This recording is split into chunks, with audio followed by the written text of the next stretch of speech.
வணக்கம். இது மனசு சேனல் பரிமள செல்வி. இப்போ ரீசெண்டா சென்னை உயர்நீதிமன்ற நீதிபதி பெண் நீதிபதி பவானி சுப்ராயன் தலைமையில் ஒரு மனு மீதான விசாரணை ஒன்று நடந்துச்சு. அந்த விசாரணை எதை பற்றினது அப்படின்னா, சில நாட்களுக்கு முன்னாடி கொடூரமாக கொலை செய்யப்பட்டார் ஆம்ஸ்ட்ராங் என்பவர்.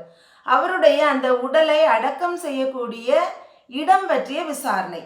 அந்த விசாரணையில் அந்த பெண் நீதிபதி ஒரு பெண்ணாபிமானத்தோடு பேசிய வார்த்தைகள் உண்மையிலே எனக்கு ரொம்ப ஹார்ட் டச்சிங்காக இருந்தது. இதயத்தை தொடுவதாக இருந்தது. அதை நியூஸில் பார்த்த உடனே கட்டாயமாக இதை பற்றி பேசணும், எல்லாருக்கும் இதை பற்றி சொல்லணும் அப்படின்னு தோணுச்சு. ஒருவேளை உங்ககிட்ட சில கேள்விகள் எழலாம். பெண்ணாபிமானமாக அது என்ன வாக்கும், அப்படி என்ன வார்த்தையில பேசிட்டாங்க? இது போன்ற கேள்விகளுக்கு நிச்சயமாக அந்த வீடியோவில் பதில் கிடைக்கும். ஸ்கிப் பண்ணாமல் ஃபுல்லும் பாருங்கள். இதுவரைக்கும் நம்முடைய மனசு சேனலுக்கு சப்ஸ்கிரைப் பண்ணாதவங்க சப்ஸ்கிரைப் பண்ணி சப்போர்ட் பண்ணுங்க. மாதரே மாதரே மாதரே மாதரே மாதரே மாதரே. இப்போ தமிழ்நாட்டில் மூல முடுக்குகள் எல்லாத்துலேயும் பரவலாக மக்களால் பேசப்படக்கூடிய, ரொம்ப சோகமாக பேசப்படக்கூடிய ஒரு விஷயம் என்ன அப்படின்னா, அது சென்னை பெரம்பூர் பகுதியில் பகுஜன் சமாஜ் கட்சியினுடைய மாநில தலைவர் ஆம்ஸ்ட்ராங் அவர்கள் ஒரு கொடூர கும்பலால் கொடூரமாக கொலை செய்யப்பட்ட ஒரு அந்த சம்பவம் தான். அது இன்னைக்கு மக்களை அப்படியே உறைய வச்சிருக்குது. அதுலேயும் குறிப்பாக அந்த கொலை செய்துட்டு அதன் பிறகு அந்த கொலையாளிகள் அந்த கொலை செய்த ஆயுதங்களெல்லாம் கொண்டு போய் பூஜை செய்தாங்க அப்படிங்கிறத அறிகிறப்போ உண்மையிலேயே மனசு அப்படியே அதிர்ச்சியில் உறைஞ்சி போச்சு அப்படின்னு சொல்லலாம். இன்னைக்கு இன்னொரு விஷயம் என்ன அப்படின்னா, கொஞ்சம் கூட எதிர்பார்த்துருக்கல யாரும் அந்த ஆம்ஸ்ட்ராங் என்பவர் இறந்து போவார், இவ்வளவு சீக்கிரமாக இறந்து போவார்னு யாருமே நினச்சி பார்க்காத ஒரு நேரம். அதில் அவருடைய மனைவி நிச்சயமாக நினச்சி பார்த்துருக்க முடியாது. அவரை பிரிந்து தவிக்கக்கூடிய அந்த இளம் வயது மனைவி பொற்கொடி, அப்புறம் அந்த ஒரு பிஞ்சு குழந்தை 1.5 வயசு தான் ஆகுதான். இந்த இவர்களுடைய அந்த பரிதவிப்பு எல்லாம் நம்ம கண்களை விட்டு அகலவே மாட்டேங்குது, அப்படியே கண்ணு முன்னாடியே நிற்குது. இந்த நிலையில இப்போ நடந்த ஒரு சம்பவம், அதிலும் அது என்னன்னா, அந்த பெண் நீதிபதி பேசிய வார்த்தைகள், அதாவது பாதிக்கப்பட்ட மிகவும் பாதிப்புக்குள்ளான ஒரு பெண்ணினுடைய நிலையிலிருந்து, அந்த பெண்ணின் சோக உணர்வு நிலையிலிருந்து அந்த பெண்ணினுடைய சோகத்தையும் அந்த இழப்பையும் புரிந்து கொண்டு அவர்கள் பேசியிருக்கக்கூடிய அந்த விதம் நிச்சயமாக நம்முடைய மனதிற்கு கொஞ்சம் ஒரு சிறிய ஆறுதலையும் தந்திருக்குது, மனசை கொஞ்சம் ஆசுவாசப்படுத்தியிருக்குதுன்னே சொல்லலாம். இந்த கொலை செய்யப்பட்ட பகுஜன் சமாஜ் கட்சியினுடைய அந்த மாநில தலைவர் ஆம்ஸ்ட்ராங்கினுடைய உடல் பெரம்பூர் மாநகராட்சி பள்ளிக்கூடத்தில் பொதுமக்களுடைய அஞ்சலிக்காக வைக்கப்பட்டிருந்தது.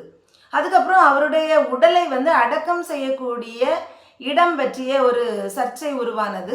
எப்படின்னா, அவருடைய மனைவியின் சார்பில் ஒரு மனு உயர்நீதிமன்றத்தில் மனு தாக்கல் செய்திருந்தாங்க.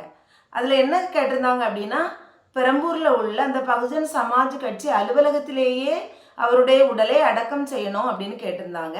அப்போ தமிழக அரசு தரப்பில் வாதம் வைக்கப்பட்டது. அந்த வாதத்தில் என்ன சொல்லப்பட்டது அப்படின்னா, அந்த பகுஜன் சமாஜ் கட்சி அலுவலகம் இருக்கக்கூடிய இடம் மிகவும் குறுகிய ஒரு பகுதி, குடியிருப்புகள் நிறைந்த ஒரு பகுதி, சட்டம் ஒழுங்கு பிரச்சனை பண்ணி வந்தால் அதை யாராலும் அதை சரிப்படுத்த முடியாது.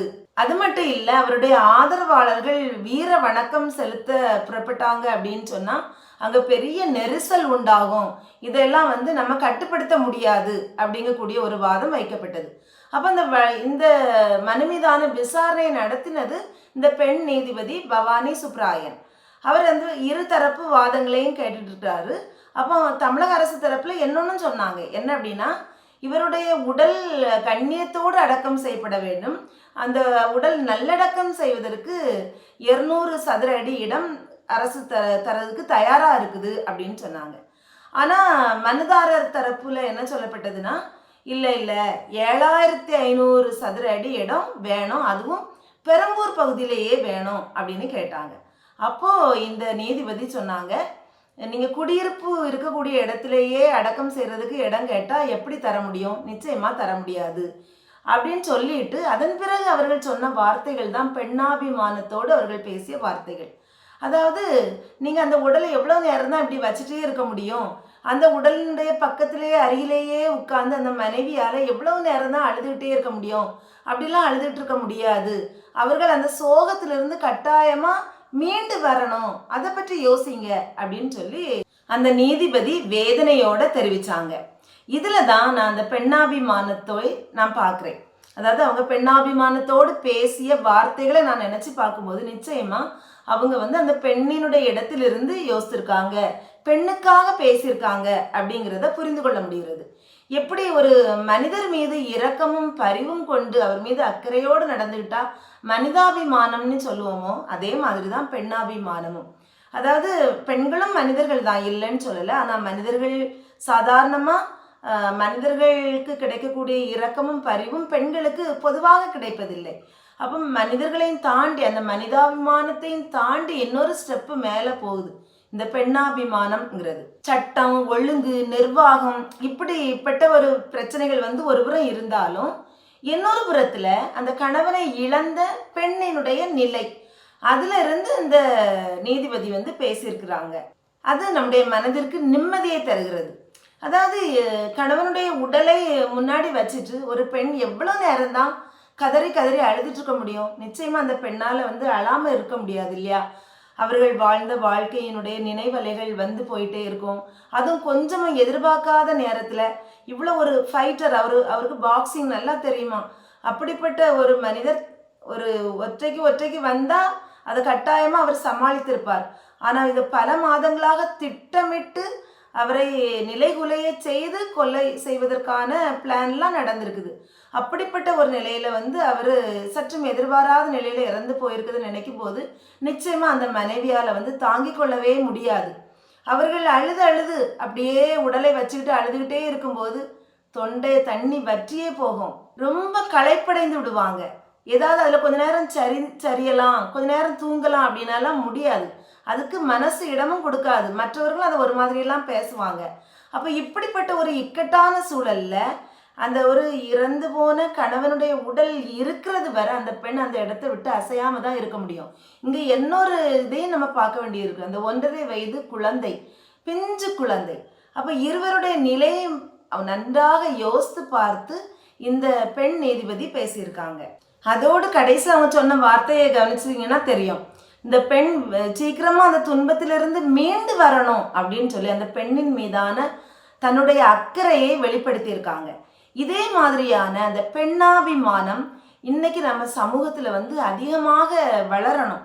நம்முடைய சிந்தனை, சொல், செயல்கள் எல்லாத்துலேயும் இந்த பெண்ணாபிமானம் வெளிப்படணும்.